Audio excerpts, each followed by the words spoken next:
In horror, you tend to think of things being pretty straightforward from A to B. You have the introduction and setup, you have a few scares, and then you generally have your hero defeating the monster, or ghost, or other people. Yeah, there's a lot of different baddies in horror. Sometimes though, things don't flow in this very linear way, and you can get a moment that stops the audience in their tracks because it stops the movie as we know it. So, I'm Amy from What Culture, and here are 10 moments that literally stopped horror movies. 10. I See You. A change in perspective. I See You has a pretty interesting gimmick that comes into play about halfway through the movie. For the first half, we think we're watching a pretty regular horror. There's a middle-class family with a lovely suburban home. There's some strange kidnappings in the area that have everyone on edge. You know, it's pretty standard stuff. Then a few weird things start happening. Items start moving or going missing. We start to wonder what exactly is going on in this house. Things begin to escalate until we reach a dramatic climax, with a boy being restrained in the bathtub by an unknown assailant and a basement attack. It looks like it's all kicking off, and then suddenly everything stops dead and we're taken back to the start of all the events, but with the perspective switched. The progression of the plot itself is forced to a halt as we re-explore how everything has unfurled up to the point that we rewound from, with the home's intruders being revealed and a new light being cast on our humble homemakers. Having everything stop just as we reach the initial climax was a risky move, as it could be jarring to some audiences to lose all the momentum, but in the case of I See You, it definitely pays off in the long run.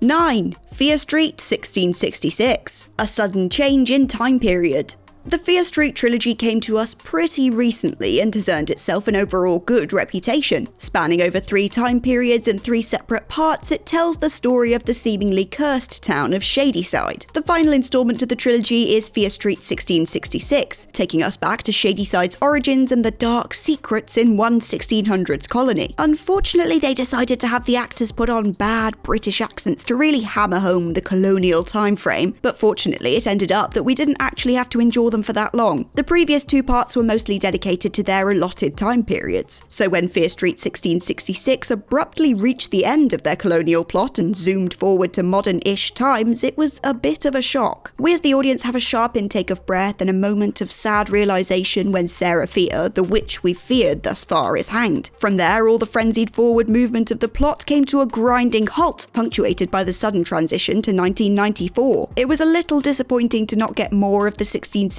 environment, and it did feel a bit jarring when one part of the story came to an end and we were immediately thrown back into another. Overall though, it was a stopping and transition point that worked for the plot, so we can't hate it that much. 8. Wreck. The Blackout. When it comes to found footage horror, Wreck is about as good as it gets. Not only does it have a strong, well-paced plot, but the found footage style helps aid the story and its delivery in a range of ways. It's not just stylistic for the sake of being stylistic. One pause in the movie's runtime occurs towards the end, as Angela and Pablo explore an apartment. Hearing a strange noise, Pablo decides to raise the camera so it can see into the attic space, using its light to examine the area. When an infected young boy lashes out at the camera, however, he damages its light and the whole film descends into darkness. For a moment, everything is pitch black as the characters try to turn the night vision on, unable to continue their journey and thus the film during the time they're sorting their tech out. It happens again in the film's infamous ending moments as cameraman Pablo is attacked and drops the camera to the ground, with Angela scrambling towards it. For a while, the camera lies stationary on its side on the floor, and the audience are unable to see the attack playing out behind it. It's a good mechanic to add into the film. Having the limitations of a handheld camera play out in real time actually made it feel like the found footage style was conducive to the film's point, helping really hammer home the tense atmosphere that made the film what it was. 7.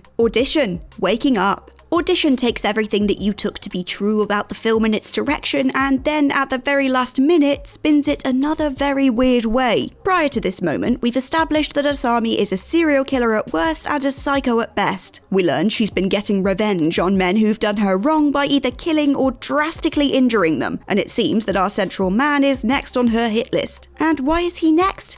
Just for the heinous crime of keeping a photo of his late wife in his home. Asami drugs and tortures him, seemingly on the path to finishing him off, when suddenly it all just stops and he wakes up in bed. He seemingly awakens at an earlier point in the plot, rewriting what happens in a way that eventually sees Asami dying at the foot of his staircase. Employing the oh-so-classic trope of "it was all a dream," this wake-up moment certainly stopped audiences in their tracks. 6. Funny games. Hitting rewind. We would simply be remiss not to include funny games on this list. Even if in some ways it's a bit overdone, it would be ridiculous not to acknowledge its masterful breaking of the fourth wall. Director Michael Haneke knew exactly what he was doing with this, and he uses his brief pauses in continuity to force the audience to confront their own morality. On a few occasions throughout the film, one of our two villains turns his gaze outward, either literally looking down the camera at the audience or by reaching into the film's timeline to rework the events. The story of the film concerns two strangers invading a wealthy family's home, imprisoning and torturing them. At one point, one of the intruders prompts the mother in the family to search for the family dog, whom he knows is already very dead. As he teases her, turning her search into a game, he turns to the camera and winks at the audience, stopping the film's continuity as we know it. Later, the mother manages to grab hold of a shotgun and kill one of the two intruders, in response to which the surviving one simply grabs a remote control and rewinds the film to before the shooting happened. He prevents the kill from happening, changing the course of the event and bringing that previous timeline to a full stop. It's a masterful, unique demonstration of meta filmmaking, and one that deserves to have been talked half to death the way it has been. 5.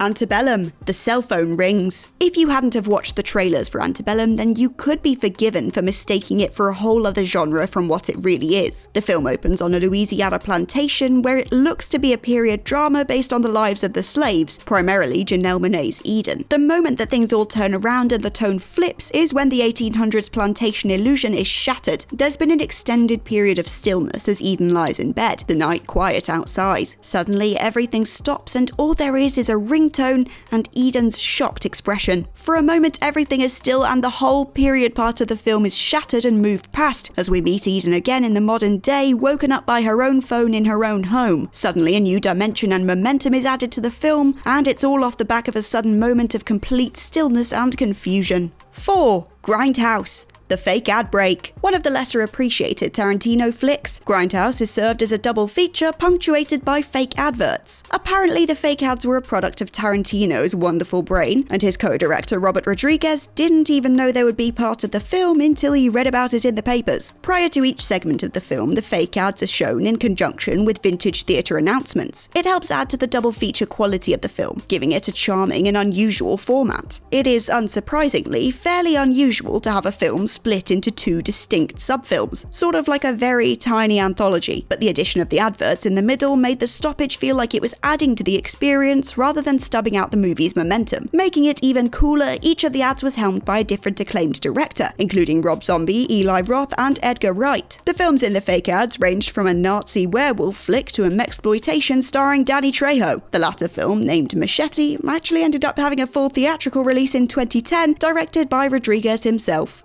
3. When a Stranger Calls, the detective in the doorway. In this film, we don't only see it literally come to a stop, but figuratively too, we see what was a very strong start reach its definitive end. The very long opening bit of this film follows a babysitter as she deals with progressively threatening anonymous phone calls. She goes from annoyed to concerned to outright terrified, pacing around the house looking for her faceless tormentor. After a while, she sees a shadow moving upstairs and hastily opens the door, at which point the film does a particularly janky-looking quick zoom into the waiting police detective's face. Here, everything stops for a few seconds as we just stare at this uncomfortable close-up, waiting for the shot to zoom back out again and for the movie to restart. Unfortunately, this point also marks where the movie stops feeling like a horror movie at all, as from then on it takes on more of a neo-noir type tone. All in all, this was one hell of a stoppage. 2. Psycho, the shower scene. It's not often that the central character of a film dies, and so when it does happen, it's quite a shock. Psycho was no exception to this rule, flooring audiences with lead character Marion's death.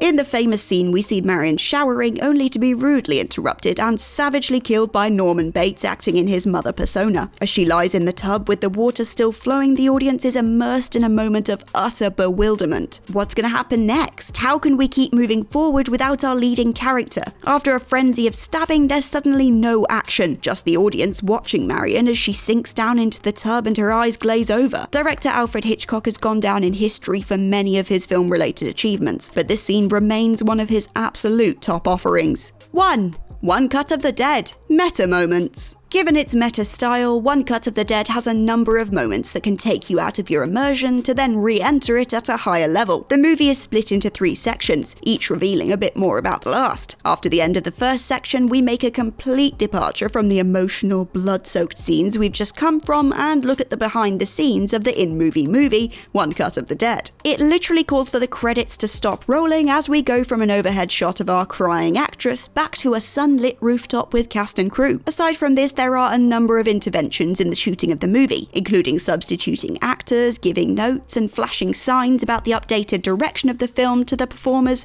as they act it. It's kind of a prime example of moments that stop horror movies, because not only are there in-film moments that stop the filming of their in-movie movie, but also moments where we as the audience have to take a moment to catch up with what the hell just happened. And that's it for this list of 10 moments that literally stopped horror movies. There's loads more out there, so please let us know your favourite ones in the comments down below. And remember to check out whatculture.com for more lists and articles like this every single day. As always, I've been Amy from What Culture, and I'll catch you next time.